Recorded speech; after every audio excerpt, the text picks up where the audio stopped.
You cheated on me while I was on a business trip, didn't you? We're getting a divorce. Give the house to my parents and leave right now. That was my husband, Jackson, yelling over the phone. Normally, this would be a shocking event, but I knew he was making a fuss over something that wasn't true. I sighed and retorted, I already sold it, you know? What? I could sense his emotions wobbling on the other end. Did he really think I wouldn't catch on to his little scheme? His thinking was too naive. I was initially boiling with anger, but hearing his careless response made me chuckle. And then I thought, now it's my turn. This is the story of how my good-for-nothing husband tried to deceive me, and how I turned the tables on him. My name is Olivia. I'm a 28-year-old working mom. Even though I say working mom, I've been employed at a college store since I was 20, right after graduating from a junior college. Jackson, 2 years my senior, now works in an office at a construction company. But 3 years ago, when we met, he was unemployed. He quit his first job right after graduating from college because it wasn't a good fit. After that, he hopped from job to job, with periods of doing nothing. That's when he met me and proposed within a few months. Okay, but there's a condition. Upon hearing this, Jackson looks worried. What is it? You need to find a stable job. Otherwise, marriage is out of the question. We need to think about our future. Oh, look, of course. But you're working, so there's no rush, right? My parents would worry if I married a man without a job. Find one before we get married. Seeing my stern expression, Jackson sighed in resignation. Alright, I'll find one. Then you'll marry me? Yes. And so, albeit reluctantly, Jackson began his job hunt and landed an office job at a construction company. We got married. Back then, I thought of Jackson as a bit careless when it came to money and work. He'd quit jobs on a whim, or think lightly of financial issues even when considering marriage. But he was always willing to listen when I spoke seriously. I believed that after marriage I could educate him. I thought that I could teach Jackson where he lacked, and in return he would compensate for my shortcomings. Together, we'd make a great couple. But it wasn't that simple. Jackson's carelessness seemed to be inherited from his parents. About a year into our marriage, when we were house hunting and considering a mortgage, Jackson dropped a bombshell. I might not be able to get a loan. What? When I asked him to clarify, he casually said, I checked, and because I haven't been at my job long, I might need a guarantor for the loan. The only person I could ask is my dad, but he's got gambling debts, and they're pretty big, so he probably can't be a guarantor. Why didn't you tell me this earlier? I was flabbergasted, especially with the contract and the real estate agent right in front of us. But Jackson, seemingly unbothered, said, If we put the house in your name, it'll be fine, right? You've been at your job forever, so you can get the loan. We'll both pay it off. It's just a formality. That's not the point. Why didn't you discuss this with me? This is a big deal for me too. I'm not even prepared with the paperwork. He did apologize, hands clasped in a gesture of regret, but his demeanor lacked sincerity. I wanted to argue, but considering the already prepared contract and the agent present, I thought it best not to escalate the situation. Reluctantly, I hurriedly prepared the necessary documents, like my income statement, for the loan application. While I impulsively bought the house under my name, I quickly became anxious. Could I really live with this man in the future? Maybe I should have just said, then we won't buy it, instead of rushing to prepare the documents. Adding to my anxiety was the issue with my parents-in-law. The other day, I talked to Dad. Jackson began. He said he might lose the house because of the debt I mentioned before. So he wants to live with us. That's okay, right? What? Why would you think that? Even though I responded sternly, Jackson just laughed it off. Well, he's in trouble. My brother is single, but he's working abroad. I'm the only one he can rely on. Isn't that something we should seriously discuss? Maybe he can stay until he finds a place, but living with us permanently is a big decision. Jackson frowned. You just don't want to live with him, right? If he stays, we can split the living costs. You're always complaining about money. You mean the money you never contribute? You said we'd split the mortgage, but it's only being deducted from my salary. You haven't given me your share. Married couples share their money. It's not just your money, it's ours. It's just being deducted from your account because the house is in your name. Stop being so selfish. I raised my voice, and Jackson just said, I hate talking about money, and left the room. Such arguments became frequent. Each time, Jackson would dismiss my concerns and eventually walk away. Nothing was resolved. However, Jackson wasn't completely inactive regarding his family's issues. Due to his job in construction site administration, he had many contracts in real estate. He frequently consulted a particular agency about selling his family home for the best price and the steps involved. I've been thinking about selling the house for a good price, but how can I get the best deal? If I decide to sell in the future, what should I do? I've heard this topic discussed over and over.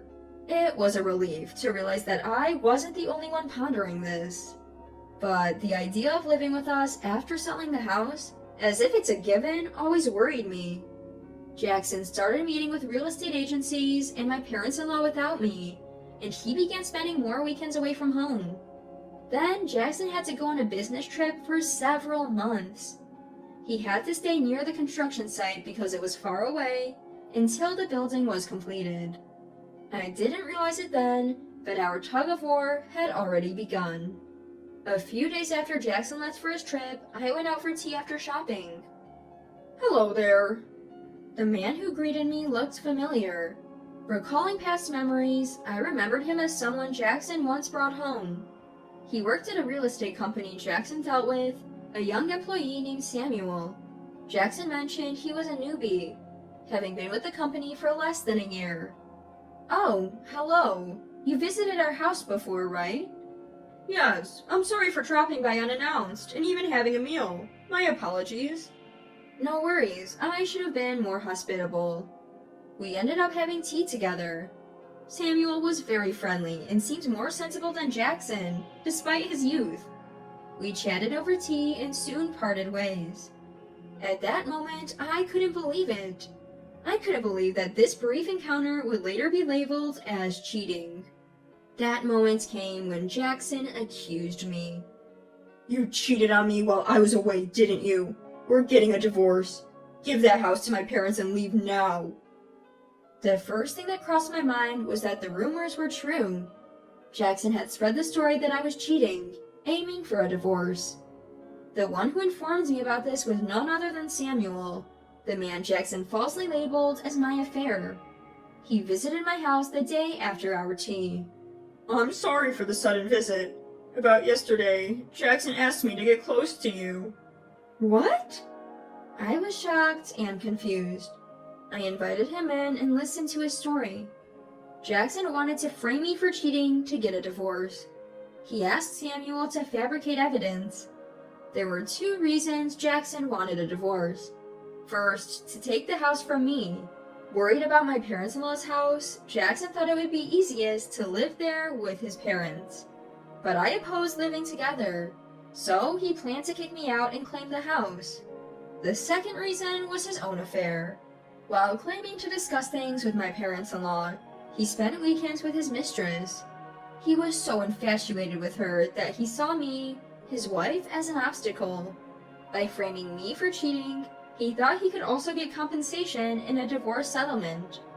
I always thought Jackson wasn't the sharpest tool in the shed, but he sure was cunning in the worst ways.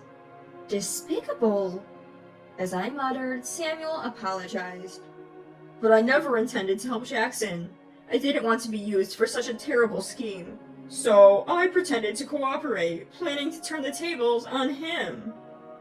Samuel then offered various advice, leveraging his real estate knowledge. Finally, he suggested.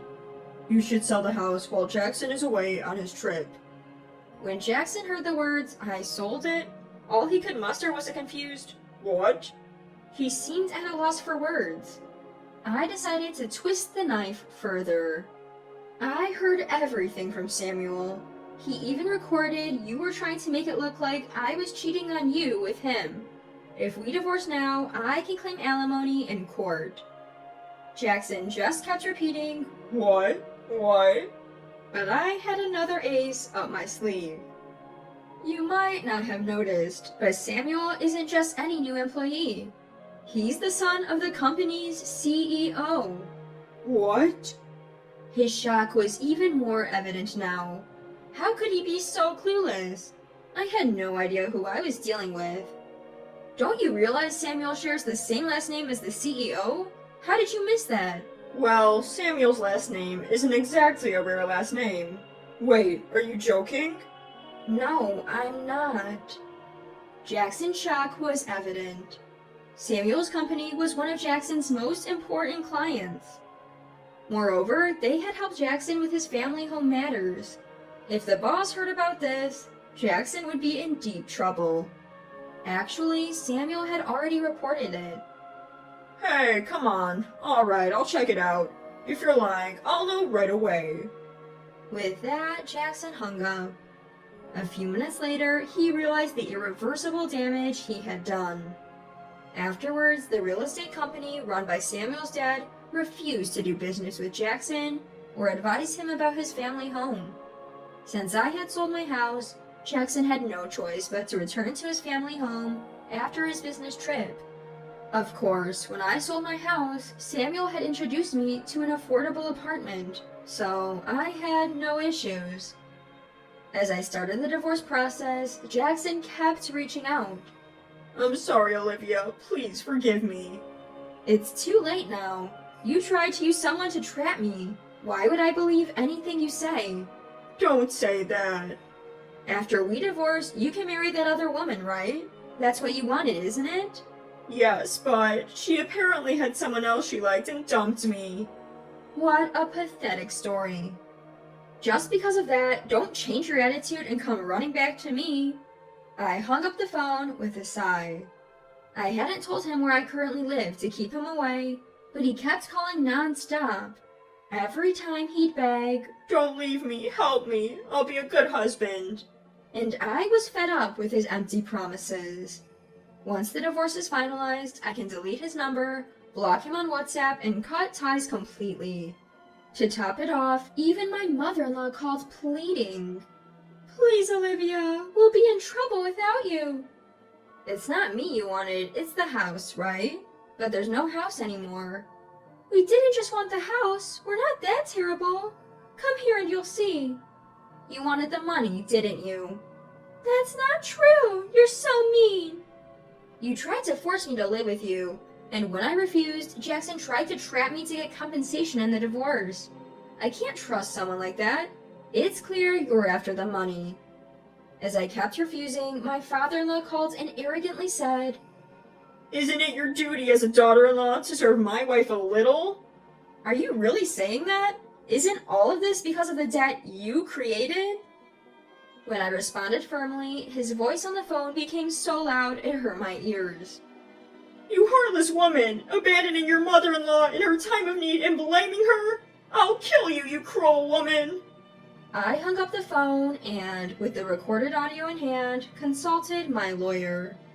It turned out that my father-in-law's words could be considered a threat, so I told Jackson I'd sue him if he didn't agree to the divorce. Panicking, Jackson had no choice but to consent to the divorce. Finally, I was able to sever ties with that outrageous family.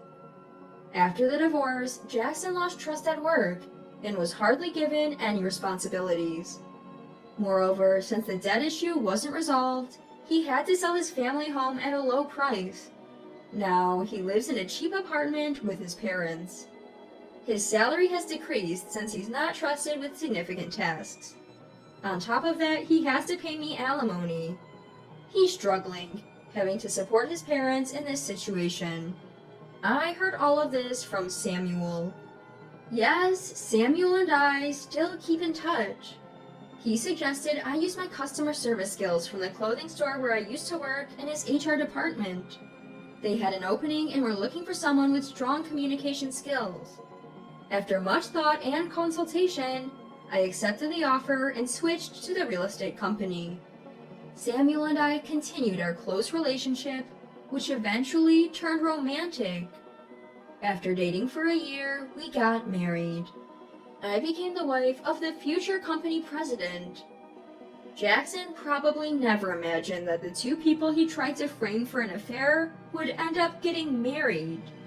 My new family, including my in-laws, are wonderful people. I plan to build a beautiful life together with Samuel.